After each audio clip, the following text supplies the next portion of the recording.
Hey guys, you here, right here, G, and welcome to another Black Ops 2 gameplay commentary. And today we're using the MSMC, another gameplay. You guys know pretty much the class if you guys have been watching my videos. But the MSMC with fast mags and suppressor, just to clear out some questions before I move on to the gameplay in this commentary. I play on default 14 sensitivity without any vibrations on my controller, just to clarify that, and I do jump shotting and drop shotting just fine with the settings that I have that are pretty much preset to this game once you start it. So, you know, I don't know, a lot of people, you know, spending a lot of money on other controllers and, you know, changing up their settings to claw and tactical. Fair enough, you know, you gotta do whatever it takes to improve your gameplay. But, you know, to me, like, what improves your gameplay and the way you play is pretty much spending time in the game and improving on what you have, what sources you have that is available. I've had to adapt to my settings by, you know, sort of, I don't know, what the size of my hands and what I have available at the given time. So for example, you know, drop shotting with default settings is something that I had to get used to from my thumb on my right side. And of course, having it in a specific angle made it easy for me to drop shot without having to think about my thumb placement. And I've spoken about this already on my previous commentary, but I just wanted to clarify that again. There's a lot of questions every now and then coming up in my videos that I would like to respond, but rather respond it from saying it on the video itself and just a specific commentary gameplay. I thought it's time to say that now.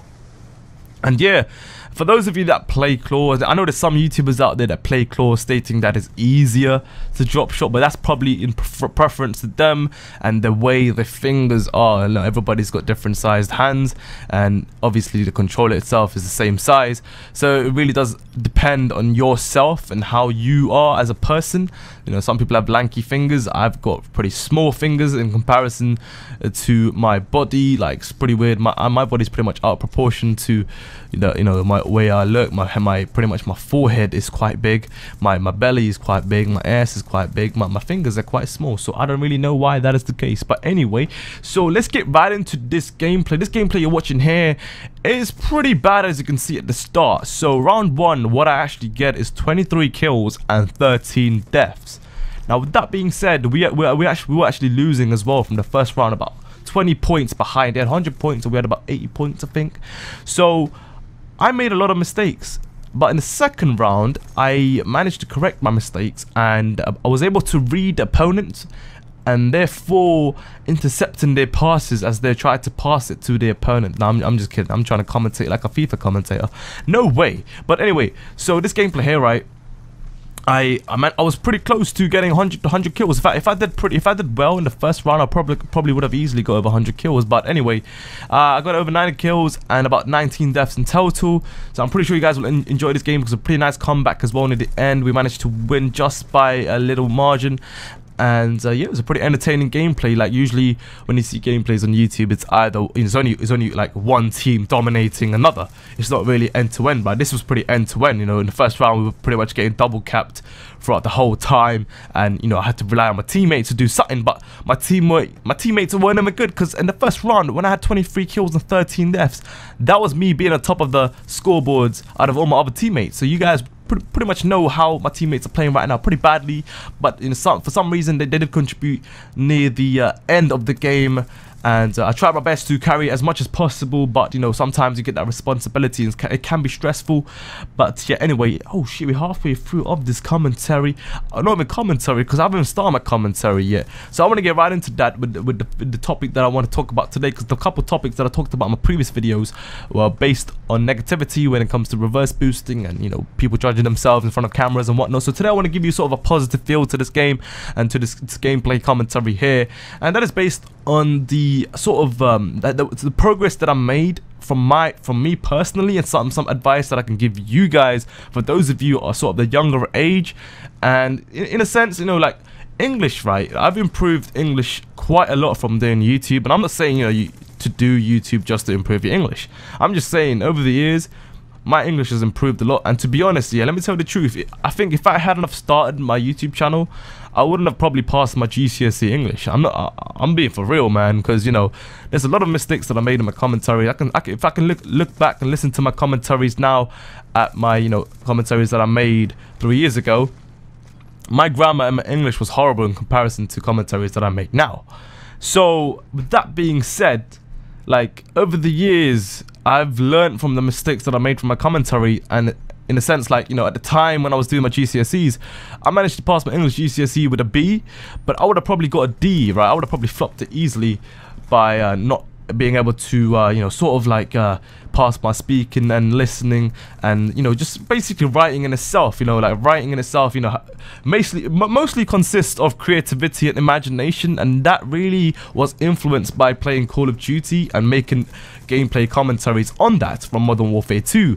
And you may find this a bit weird, but I ain't gonna lie, for those of you that are pretty young now and are going to do GCSEs or going through GCSEs right now, I'm telling you, man, if you guys can talk a lot of shit and got crazy imaginations, you guys are pretty much sorted, man. The whole point of English, right, in London, that is, that from my knowledge so far from doing GCSEs, because, you know, it wasn't recent, like I guess it's got to be now a couple of years, but it's 1.5 years ago I did my GCSEs, and at the time, people put so much stress on you, man. Parents put so much stress on you. People just put, because, you know, GCSE is pretty important. You have to get at least 5 GCSEs to progress onwards to college. So, like, English, if you didn't get English, you're pretty much screwed for the rest of your life. That's basically it. That's how it works. You know, you need to get C in English at least, or you're pretty much screwed. That's it. You know, you can do retakes and whatnot, but you don't want to go through that.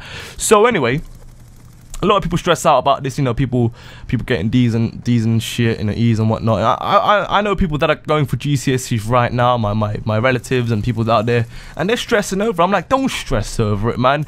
If you're the sort of guy that can gas so much and talk so much shit, you're sorted. You can easily get an A, man. You can just talk like the most crap. And if you're so imaginative and you can just produce words and think of words and just put it into a context and the concept of writing, right, it is so simple. And most of this, from my perspective, the way I passed English is from just doing commentaries, right, and improving from the mistakes and the vocabulary mistakes that I made, and listening to other commentators as well is really, really good as well. Listening to other YouTubers and whatnot, and it can basically improve in the way you speak, at the same time the way you write as well, and the vocabulary in itself. I don't know, man. This is kind of a weird thing to talk about, because in a sense, I've also improved in the way I talk, like the way I speak. My voice is more clearer than how it used to be back then, and, you know, like the more I spoke, the more confident that I got with social skills and like talking to people that I don't even know. And this is a perfect example of chat roulette, you know. And in a sense, I ain't gonna lie, man, if you gotta use chat roulette to talk to people, go ahead and do it. People say that these chat roulette sites and all this crap is really, really like sad to use, and, you know, they'll say, you know, hey, whoever that you know close by would say, you know, I've been told this a lot, like, oh my god, you really use chat roulette, how low are you gonna go? And I'm telling these guys, like, really? I mean, how often do you speak to people, you know? So really, like, it's not all about just speaking to people in real life and meeting people in real life, because that's a really, really big step, you know, talking to people that you don't even know in real life, you know, people that go out in public and whatnot. You see people that make YouTube videos, and people say that, you know, people speaking to people in real life can be like an awkward thing, because you can get really, really awkward. People just get all scared and shit. I mean, would you randomly go up to someone and speak to them in the streets? No, because people don't expect it, and that's just the way the society works. People are so afraid of talking to each other, man, because, you know, if you touch them, if you accidentally touch them, like, I'm gonna call the police, and that's what happens. Like, oh shit, I'm sorry, man, you know. So really, like, before I get off topic here, you know, like, at the end of the day, what I'm saying is, man, for those of you that are currently going through sort of the period where you're doing GCSEs, or you're studying towards GCSEs, and a couple years still left, or you got a year left or whatever, just relax, man. You know, English GCSE is like one of the easiest. I don't know if the system's changed or whatever's changed. I'm pretty sure it's gonna be the same throughout the whole thing.